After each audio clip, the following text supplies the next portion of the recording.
afternoon, good evening to each and everyone, especially those at the other side of the world. There is no time and space between us. There is only this present moment, and we are one. We now continue on diary entry number 1117, May 5, 1937.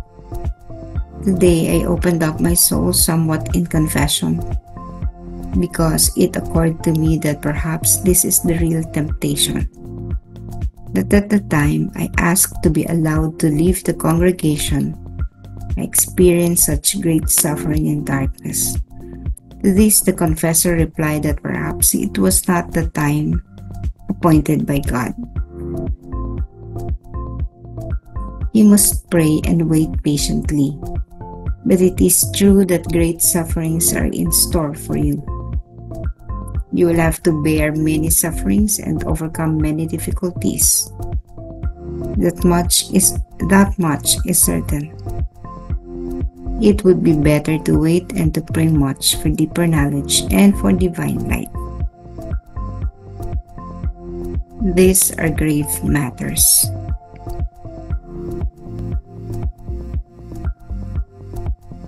Mayo 5, 1937, ngayon bagi akong binuksan ng aking kaluluwa sa pagtatapat o confession. Dahil sumagi sa aking isipan na marahil ito ang tunay na tukso. Nasa oras na hinihiling kong payagan akong umalis sa kongregasyon, ay nakararanas ako ng matinding pagdurusa at kadiliman. Dito ay tumugon ang kompesor na marahil ay hindi ito ang oras na itinakda ng Diyos. Dapat kang manalangin at maghintay ng matyaga. Ngunit, totoo na ang malalaking pagdurusa ay nakalaan para sa iyo. Kakailanganin mong tiisin ang maraming pagdurusa at pagtatagumpayan ang maraming paghihirap. Iyon ang tiyak. Mas mabuting maghintay at manalangin ng marami para sa mas malalim na kaalaman at para sa banal na liwanag. Ito ay mga seryosong bagay.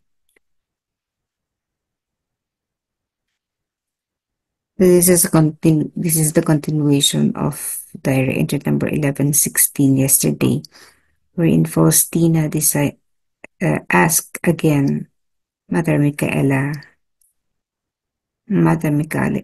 permission for Faustina to leave the congregation kasi nga ang sabi ni Jesus ay magtayo ng kongregasyon.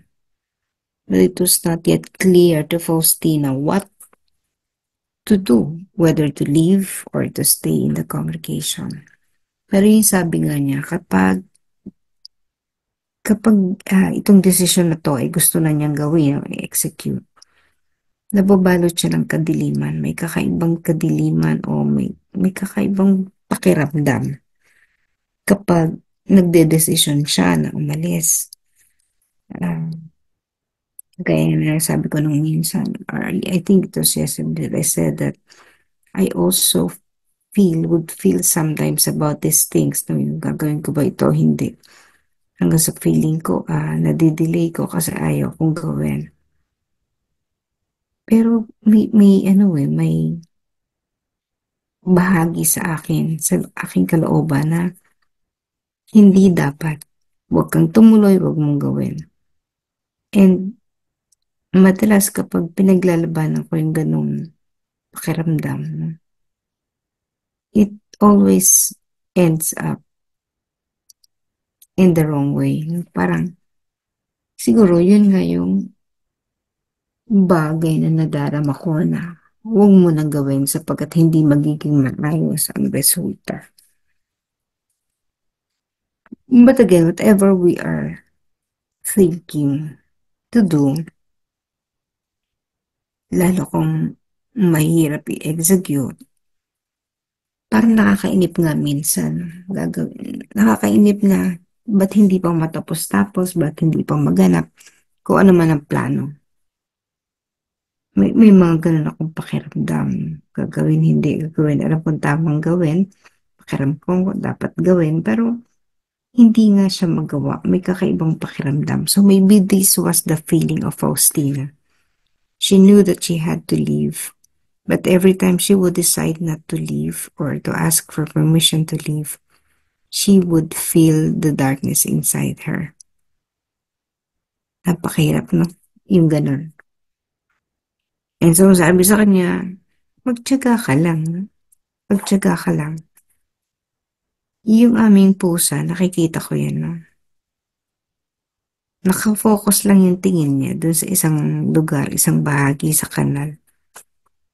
Nakakamangha kasi kahit magpabalik-balik ako sa likod niya o sa harap niya, hindi siya umaalis, hindi siya natitinag. Napapansin ko na ilang oras na ando, nakamatsyag pa rin. Tapos maya-maya, makakahuli na siya ng daga. So yung patience niya, ang kahanga-hanga. Yung parang patience na mag-ano ka talaga, no? Mag-abang ka, abangan mo yung daga.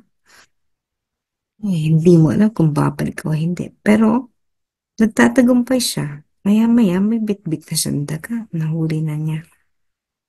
So with that patience, yun yung kulang sa atin marahil na sa karamihan sa atin. Hintay ka lang hintay pero pag walang dumarating, you simply go. So, marami mga bagay kasi na hindi naman natin nakikita yung kabuuan. Kahit nga nandiyan na yung kabuuan, hindi pa rin natin makita yung esensya, tunay na kaganapan nito. Again, patience. Kung hindi man dumarating, hintay.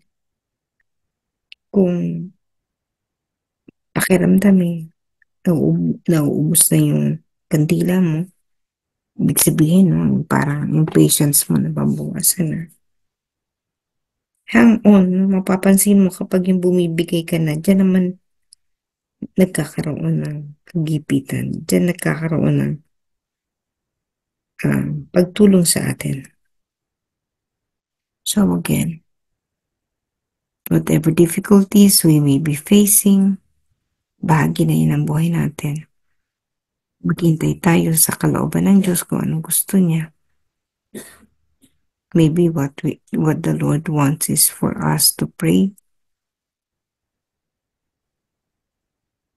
and yung pagdarasal na yun definitely magkakaroon sa atin ng kaliwanagan. Bakit?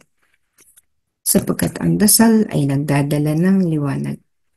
So to keep on praying, ang mananatili o mamamayani sa ating puso at isipan ay yung liwanag. Kapag nabalot tayo ng mas maraming liwanag, nagkakaroon ng kalinawan ang mga bagay na malalabo. Kasi nga, sinisikatan na siya ng liwanag eh. So, na-expose na yung tunay na itsura ng isang bagay or the revelation of the truth. Again, para ma-reveal ang katotohanan, kailangan ng maraming liwanag. And that light may be represented by our prayers. No? Kung gaano kadami ang ating pananalangin, mas nagkakaroon ng katuparan o mas nagmamanifest ng isang bagay. Mas nakikita mo yung tunay na dahilan sa isang bagay. No? Halimbawa, dasal ka ng dasal na sana yung asawa mo ay maging maayos na ang buhay. No? Sa kabila ng mga panalangin mo araw-araw para naman lalong lumalabo ang asawa mo. But just like Santa Monica, no? Sa hinabahaba man ng prosesyon, sa itinagal-tagal ng prosesyon, sa itinagal-tagal ng pananalangin, nagkaroon din ng katuparan. So we do not know. Hindi kasi natin nakikita ang mga bagay mula doon sa itaas, no? Hindi katulad ng kung paano nakikita ng Diyos ang mga bagay. Alam niya kung para saan ang mga nagaganap sa ating buhay. So maybe the best cure for us is to just think positively that something good is beyond this doubt. No? Kung bakit hindi mo magawa ang isang bagay, hindi mo maipagpatuloy ng maybe, maganda yan. Anyway, lahat naman ng mga bagay ay may itinatagong liwanag o ganda. So, nasa atin na lang kung paano natin tutuklasin yung ganda o tunay na liwanag ng isang bagay. So, it is my wish for all of us na kung ano man ang bumabagabag sa atin, matagpuan natin o masumpungan natin ang dahilan sa mga paghihirap na iyon. And definitely, there is a reason, may dahilan sa lahat ng bagay na nagaganap, and would just be surprised, no? Doon sa result na kung hindi natin dinaanan yung mahirap na daan, hindi natin makikita yung kaganapan ng isang panalangin.